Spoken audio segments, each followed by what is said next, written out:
Dongeng Legenda Malin Kundang Full Audio. Cerita legenda masyarakat Minang. Cerita rakyat Malin Kundang yang populer dan penuh pembelajaran. Cerita ini dikutip dari laman situs www.orame.co.id. Selamat menyimak.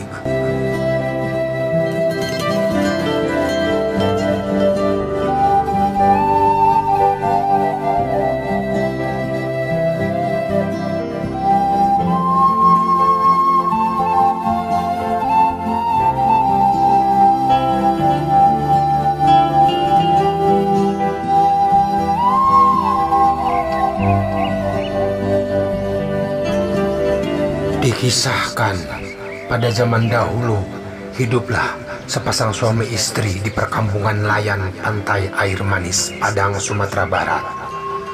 Mereka memiliki anak lelaki bernama Malin Kundang. Keluarga ini hidup serba kekurangan dan miskin. Untuk memperbaiki nasib keluarga, ayah Malin Kundang memutuskan untuk merantau ke negeri seberang dengan mengarungi lautan menggunakan kapal nelayan.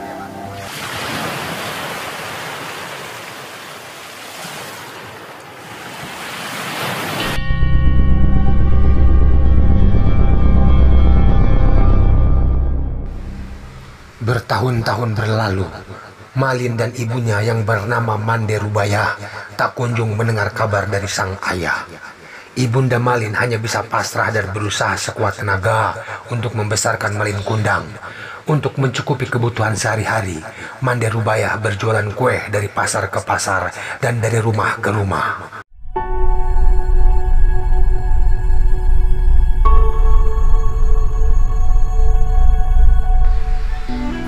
Hingga suatu hari, Malin tiba-tiba jatuh sakit. Anak malang itu sakit keras, bahkan hampir merenggut nyawanya. Namun, berkat kasih sayang ibunda, Malin berhasil sembuh dan selamat dari penyakit yang mematikan. Setelah sembuh dari sakit parah, Malin semakin menyayangi ibunya dan keduanya hidup saling menyayangi.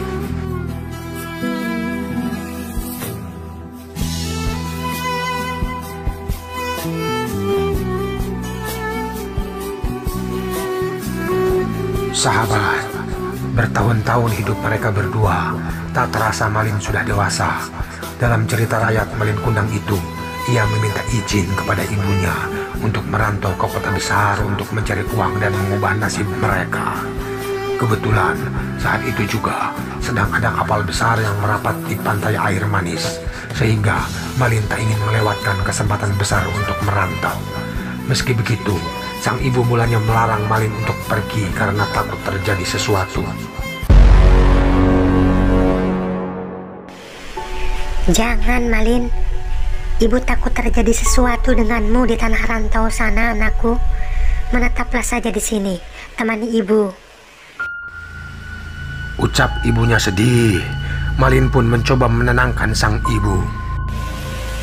Ibu tenanglah, tidak akan terjadi apa-apa denganku, Bu. Kata Malin sambil menggenggam tangan ibunya. Ini kesempatan, Bu. Kesempatan aku untuk merubah nasib kita. Ibu tenanglah, karena belum tentu setahun sekali ada kapal besar merapat di pantai ini, Bu. Aku ingin mengubah nasib kita, Bu. Izinkanlah.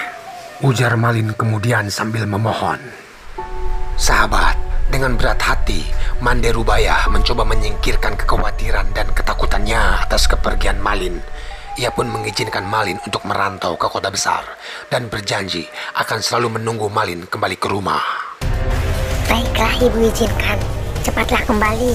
Ibu akan selalu menunggumu, nak. Kata ibunya sambil terisak menangis. Sebelum pergi, Malin dibekali dengan 7 nasi, berbungkus daun pisang untuk bekal di perjalanan. Sahabat, akhirnya Malin berangkat ke kota besar menaiki kapal dan meninggalkan ibunya sendirian di kampung halaman. Semenjak kepergian Malin, hari-hari dilalui dengan sepi dan waktu berjalan begitu lambat bagi Mande Rubaya. Setiap pagi dan sore, Mande Rubaya selalu pergi ke pantai untuk memandang laut dan bertanya-tanya. Sudah sampai manakah kamu berlayar, anakku? Tanyanya dalam hati.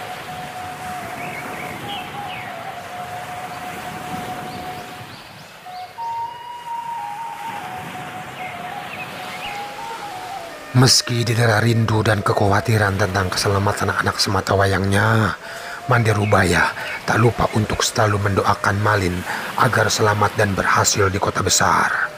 Setiap kali ada kapal merapat di pantai air manis, Manderubaya selalu menanyakan kabar anaknya kepada nelayan dari kapal tersebut.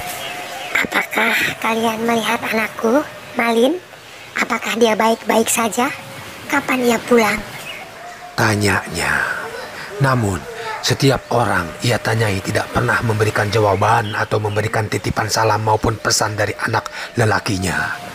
Tak terasa bertahun-tahun telah berlalu. Menunggu kabar Malin, Manderubaya kini tak lagi muda. Jalannya pun sudah terbungkuk-bungkuk, wajahnya dipenuhi keriput dan rambutnya memutih. Meski begitu, ingatan dan kasih sayangnya kepada Malin tak pernah berkurang. Hingga suatu hari, seorang nahkoda yang dahulunya membawa Malin ke kota besar memberi kabar bahagia kepada Manderubaya. Mande, tahukah kau, anakmu kini telah menikah dengan gadis cantik, putri seorang bangsawan yang sangat kaya raya. Ucap si nahkoda. Mendengar hal itu, Manderubaya hanya ingin segera bertemu anaknya. Setiap malam berdoa agar Malin cepat pulang. Keyakinan bahwa anaknya akan pulang tak pernah pudar. Suatu ketika, sebuah kapal besar megah dan indah menepi di pantai air manis. Warga berkumpul mengelilingi kapal mewah tersebut karena mengira bahwa kapal itu milik seorang sultan atau pangeran. Manderubaya ikut berdesakan mendekati kapal dan benar saja, pemuda tampan berpakaian indah itu adalah Malin Kundang anaknya. Dengan spontan, Manderubaya langsung memeluk Malin dengan erat seakan tak ingin lagi kehilangan. Malin anakku, kau benar anakku kan? Mengapa begitu lamanya kau tidak memberi kabar? Ujarnya sambil menangis bahagia. Namun, melihat suaminya dipeluk oleh perempuan renta dengan baju compang-camping, istri Malin Kundang ini meludah dan mengatakan, Hei, wanita jelek ini kah ibumu? Mengapa kau dulu bohong padaku? Bukankah dulu kau katakan bahwa ibumu adalah seorang bangsawan yang sederajat denganku? Ujar istri Malin Kundang dengan emosi dan sinis. Mendengar hal itu, Malin kemudian berbohong. Lalu Malin Kundang mendorong tubuh ibunya yang lemah dan mengatakan, Wanita gila, aku bukan anakmu. Kata Malin Kundang dengan kasar. Melihat perlakuan Malin Kundang, Manderubaya seakan tak percaya. Malin, anakku, Malin Kundang. Aku ini ibumu, nak. Mengapa kau jadi seperti ini, nak? Ujarnya seraya tertatih bangun dari tanah. Malin Kundang tak memperdulikan perkataan ibunya. Rasa malunya kepada istrinya jauh lebih besar ketimbang rasa sayangnya kepada sang ibu. Malin Kundang pun tak mengakui bahwa Manderubaya adalah ibunya. Hai, wanita gila. Ibuku tidak seperti engkau, melarat dan kotor.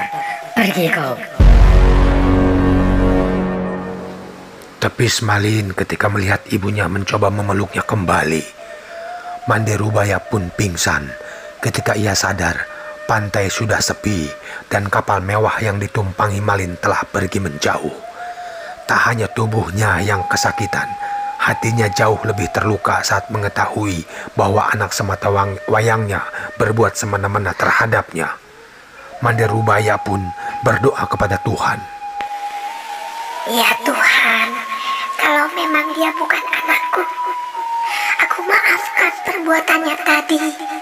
Tapi kalau memang dia benar anakku ya Tuhan, yang bernama Malin Kundang, aku mohon keadilan-Mu ya Tuhan. Ucapnya sambil menangis. Sesaat kemudian, hujan lebat tiba-tiba mengguyur disertai badai besar yang menyebabkan kapal mewah Malin Kundang terhantam badai. Petir pun menyambar, menyebabkan kapal milik Malin Kundang hancur berkeping-keping hingga terbawa ke tepi pantai air manis.